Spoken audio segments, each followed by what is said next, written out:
portfolio and communication tool that allows teachers to document the learning that is going on at school. Seesaw allows this documentation to be easily shared with families, other students, and teachers. So basically it's an app. It's kind of like Facebook actually for students. They can take pictures on it. They can record their voices. They can, you can upload it so that their families can share it. So basically anything they do in the classroom can be displayed on a post. And they can put it on there themselves if they wanted to, or you could put it on there for them. How can we use Seesaw in the classroom? You can either let the children use it themselves, or you can have one person be the designated photographer, and they can go around and interview other students in the class. And I'll show you what that looks like in a second.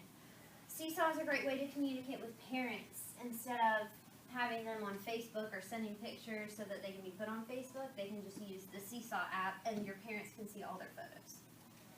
So this is how you use Seesaw.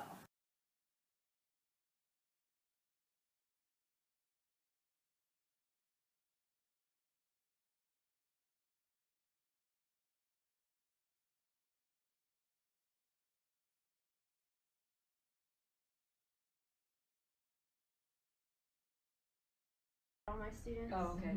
They're all right there. So after that, you can go to activities.